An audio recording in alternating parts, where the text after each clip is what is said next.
In the heart of Andalusia, where the sun-drenched streets hum with the ancient whispers of guitars and the nights echo with the soul-stirring cries of cante yondo, a boy was born.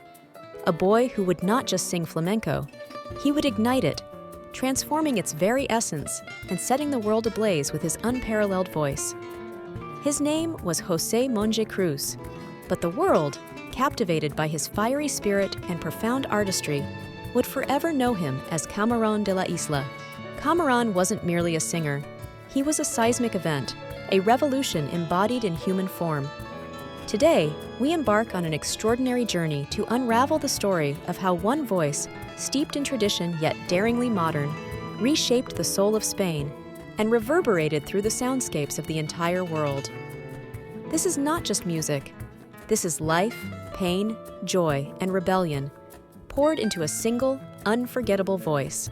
In the heart of Andalusia, where the very air vibrates with the passion of flamenco and the nights echo with the profound cries of cante jondo, a boy was born. A boy destined not just to sing flamenco, but to set it ablaze, transforming its very soul. His name was José Monje Cruz, but the world, forever captivated, would know him as Camarón de la Isla. Camaron wasn't just a singer. He was a force of nature, a revolution in human form.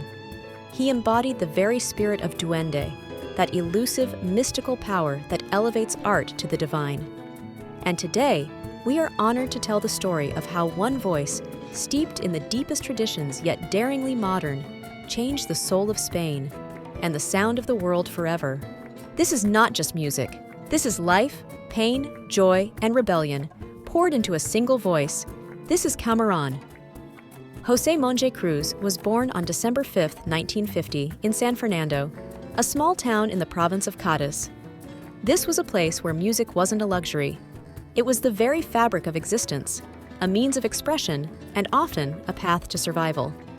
His family, like many Romani families in the region, lived with little material wealth, but they lived with an abundance of art, rhythm, and song deeply embedded in their very bones. Every street corner in San Fernando was a potential stage, every gathering a spontaneous performance. The rhythmic knock of a table became a compás, a fundamental beat, and the passionate cries of the elders were the purest form of cante jondo, deep song. It was an environment where flamenco wasn't taught. It was breathed, absorbed, lived. And let's be real, for any aspiring musician or flamenco aficionado out there, when your cradle song is the intricate rhythm of palmas and your lullaby is the soulful wail of a guitar, your destiny is pretty much sealed. Camaron wasn't going to be an accountant or a fisherman. He was born to sing, born to burn stages, born to carry the torch of his people's profound artistic legacy. By the time he was a teenager, Camaron wasn't just another promising singer. He was the singer. That voice, it wasn't smooth, it wasn't conventionally sweet. It was something far more profound. It was a wound that sang, a cry from somewhere deeper than words, a direct conduit to the rawest human emotions. People didn't just listen to him, they trembled. They felt the pellizco, the pinch, the emotional tug that only true flamenco can deliver. And in the world of flamenco, for musicians and aficionados alike, that is the highest compliment you can possibly receive. Duende, it's more than talent. It's the spirit, the soul, the mystical force that takes over an artist and transforms their performance into something divine, something transcendent. It's the dark, mysterious power that makes the hair stand on end, that brings tears to the eyes, that connects us to something ancient and eternal. Camaron possessed it in spades. At just 16 years old, the young prodigy, José, made the pivotal move from the quiet salt flats of San Fernando to the bustling, demanding flamenco capital of Madrid. He began singing in the city's most prestigious tableos, like the legendary Torres Bermejas. Night after night, he poured his soul into every note, singing until his voice bled, until his very being was exhausted. And the people? They couldn't get enough. They flocked to hear him.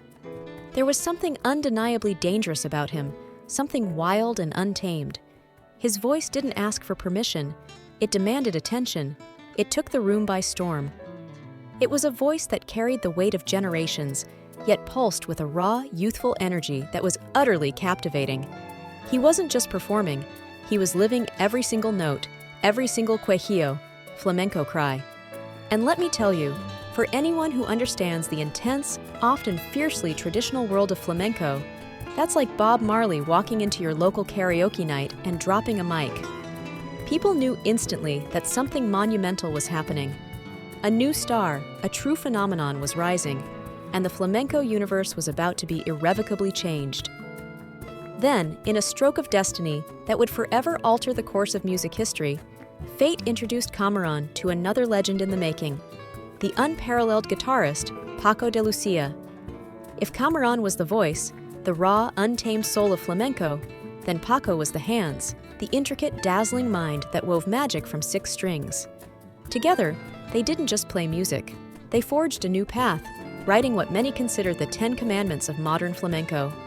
From their early, groundbreaking albums like Al verte las flores lloran to the timeless Cada vez que nos miramos, they recorded a string of hits that are not just revered, but worshipped by flamenco enthusiasts and musicians worldwide.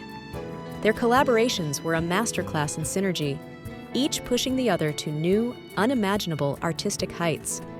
They took traditional forms and infused them with an electrifying energy, a daring virtuosity that had never been heard before.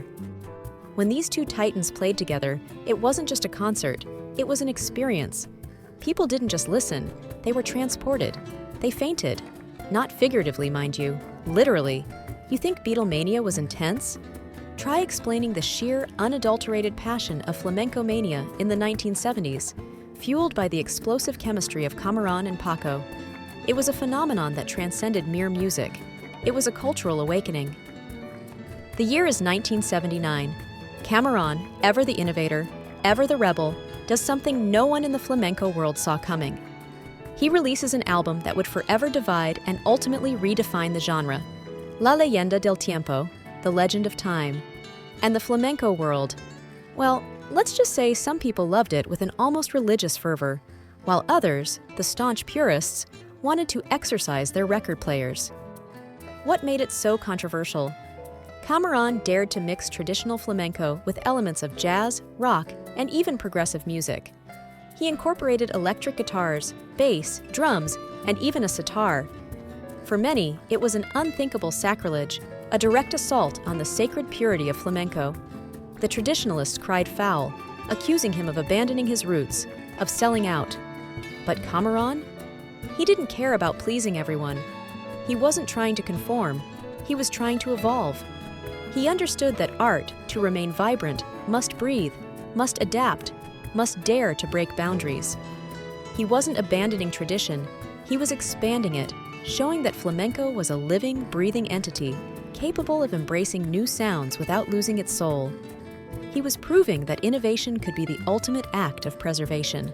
And today, decades later, that album is not just considered a masterpiece. It is universally recognized as a pivotal turning point in music history, a foundational text for what would become known as New Flamenco or Flamenco Fusion. It inspired countless musicians across genres and proved that true artistry knows no boundaries. It was a testament to his genius, his courage, and his unwavering belief in the power of his own artistic vision. But behind the dazzling genius, the revolutionary artist was a man, a father, a husband, a son. José Monje Cruz was someone who carried not only the immense beauty and profound artistry of his gift, but also the immense burden and often brutal realities of fame, expectation, and a life lived intensely. Camarón was, in many ways, a fragile soul, deeply sensitive, profoundly human. He lived fast, he loved deeply, and he felt everything with an intensity that few could comprehend. Like many brilliant artists, the very fire that burned so brightly within him, the passion that fueled his extraordinary voice, also consumed him. The pressures of his unique talent, the demands of his lifestyle, and the relentless pursuit of his art took their toll. He was a supernova, burning brighter than anyone, but destined to burn out too soon. On July 2, 1992, at the tragically young age of just 41, Camarón de la Isla left us.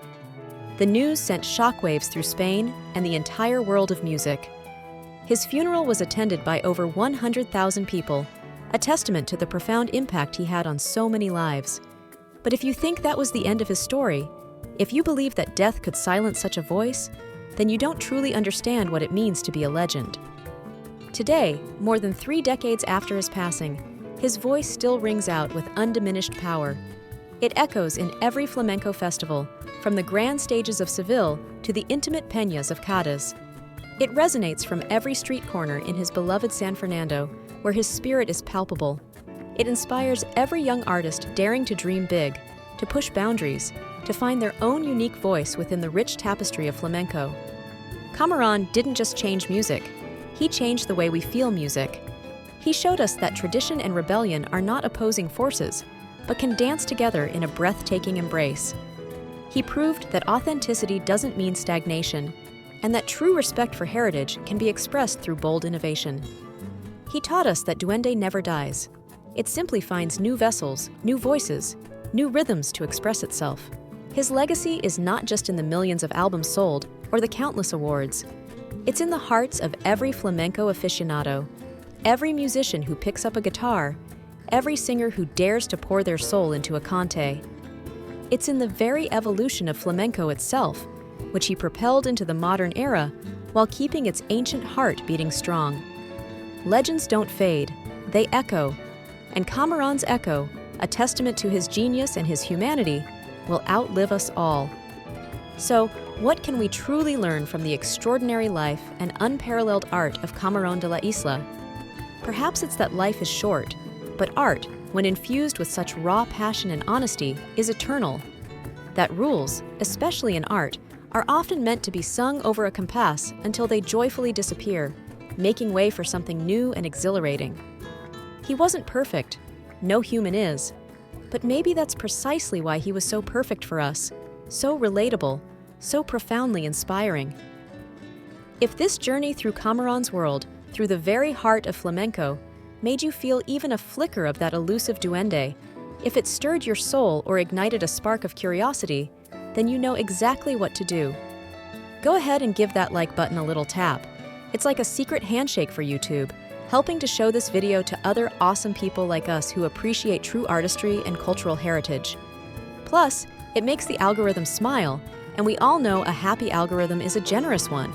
Share this story with your friends, your family, your fellow music lovers. Drop a comment below with your favorite Camaron song, a cherished memory, or simply tell us what his voice means to you. And most importantly, subscribe to Trending Moment Now, because legends like Camaron deserve to be remembered, celebrated, and understood for generations to come. Join our community as we continue to explore the moments that shape our world, one incredible story at a time.